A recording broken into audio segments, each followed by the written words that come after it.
ये अपना दूसरा वीडियो। इसमें अपन बात करेंगे। माफ करना है, छींक की बात नहीं करना था। पहले कभी सुरीली आती थी, अभी थोड़ा कुछ दिनों से बहुत कुछ अच्छा नहीं आ रही है। जो अभी एक नई खबर आ रही है कि इस बार धक्का तो दिया गया है पर लड़की द्वारा।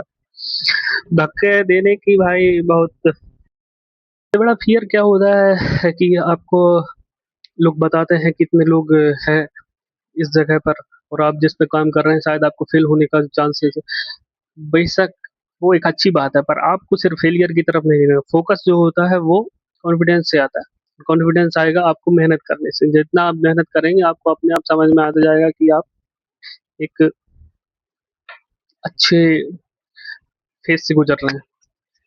कई बार ये होगा कि आपको डिमोटिवेशन का सामना करना पड़ेगा, जो कि एक बुरी बात नहीं है, क्योंकि आप डिमोटिवेट नहीं होंगे तो आप नया कुछ ऐड करने का प्रयास नहीं करेंगे और बिना अपडेशन के चीज़ें खत्म हो जाती है। बात करना चाह रहा हूँ कि एक ऐसे एग्जाम की जिसको लेकर लोग बहुत ही ऑब्सेस्ड होते हैं, खासकर मैं जहाँ से आता हूँ वहाँ तक। तो लोग वो है नवोदय। यदि बच्चा नवोदय में पास हो गया तो वो तो क्वाइट ब्रिलियंट, और नहीं हुआ तो भैया मतलब उसके तो बारे नियारे हो गए।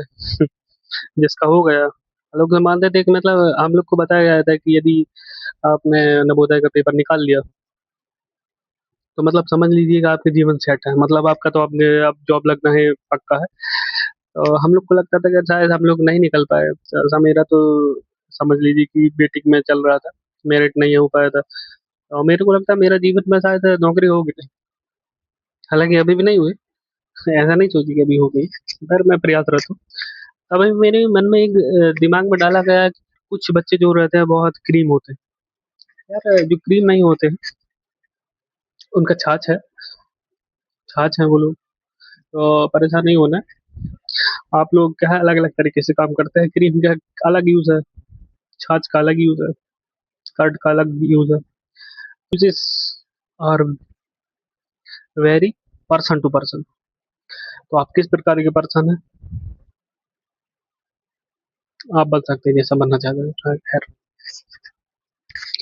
वो एग्जाम में मैं सच्ची बता रहा हूँ, मैं 2-3 महीने 4 महीने जितना भी कोचिंग किया, मेरे साथ दो लोग और थे। तो उनका भी सेम ऐसा ही कुछ रिजल्ट आया। वो लोग हालांकि बहुत अच्छे थे पढ़ने में, मेरे से बहुत अच्छे थे, उन्होंने काफी अच्छा किया।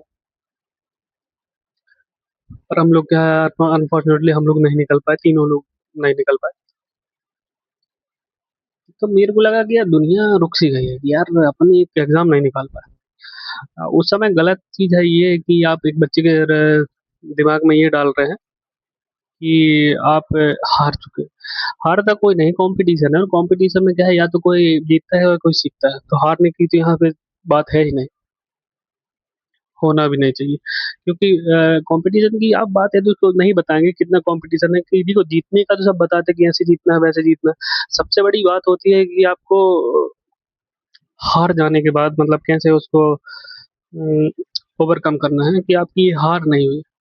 कई बार आप फील करते हैं कि आप फेल हो चुके हैं, हालांकि failure is the only one step to go to your goal. अपने लक्ष्य पर पहुंचने के लिए एक सीढ़ी के रूप में इसको देखा जाना चाहिए, ना कि यह एक धब्बे के रूप में। क्योंकि यदि आप फेल ही नहीं हुए हैं तो आप कभी ऐसा हो ही नहीं सकता कि आप जीवन जी नहीं रहे। क्योंकि जो फेल ही नहीं हुआ है,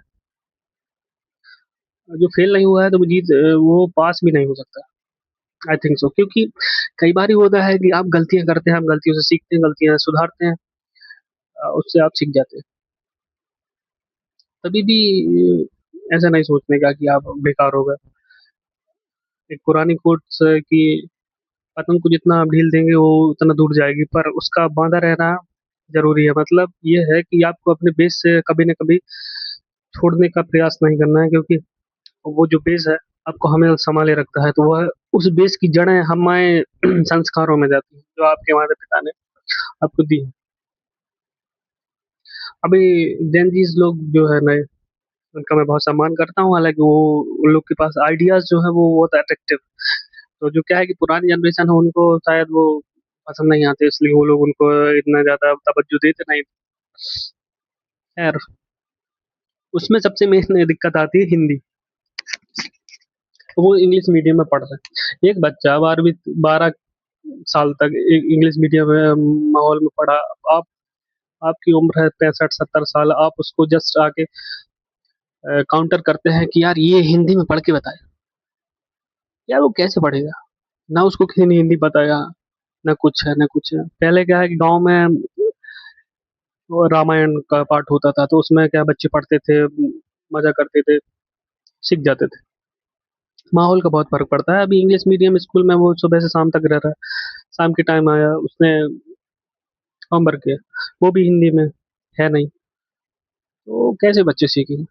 और सबसे ज्यादा टैकल उनको किया जाता है गाय में कि उनको हिंदी की गिनती आना चाहिए। अभी सड़सठ बोल दिया।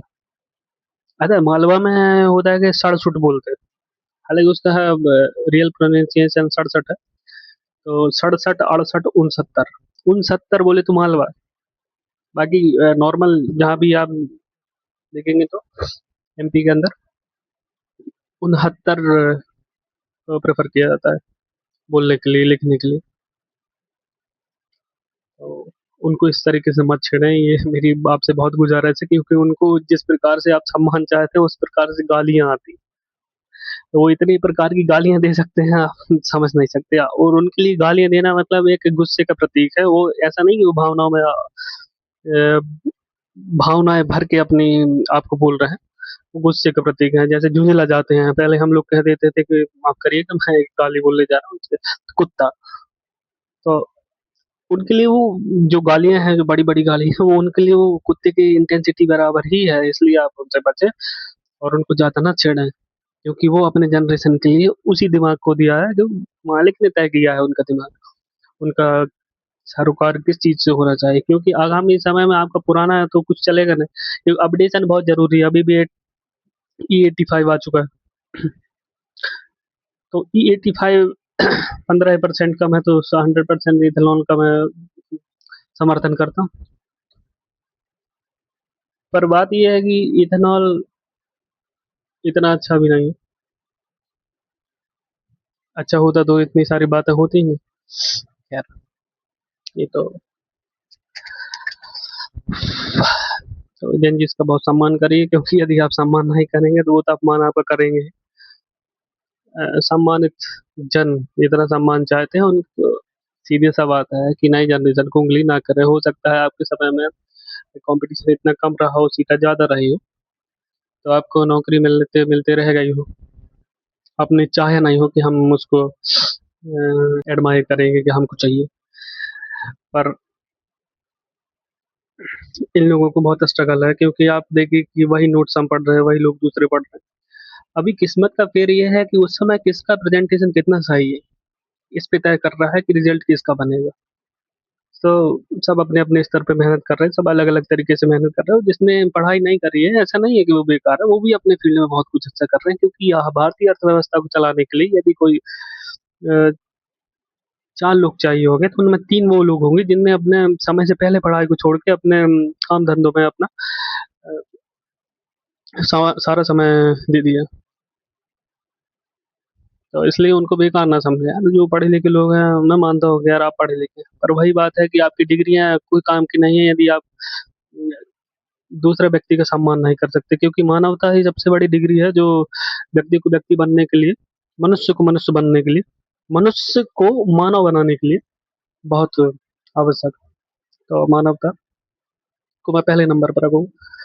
खैर, ये तो हुई आज की बात है। इतना बकवास ठीक है, इतना इतना ही मैं कर सकता हूँ। अब मिलते हैं अगली बार। आज का थोड़ा हो सकता है कि एक्स्ट्रा फनी नहीं हुआ, तो अगर फनी नहीं करने आया नहीं आप, मैं फिर से कह रहा हूँ कि भैया, जिसको देखना है वो देखेगा, नहीं देखना है कोई दिक्कत नहीं। मैं केवल केवल यहाँ पर अपना समय इसलिए व्यतीत कर रहा था क्योंकि मैं बोलना चाहता हूँ। और बोलना सीखने के लिए, अच्छा बोलने के लिए, अच्छा बोलना सीखने के लिए बोलना पड़ता है।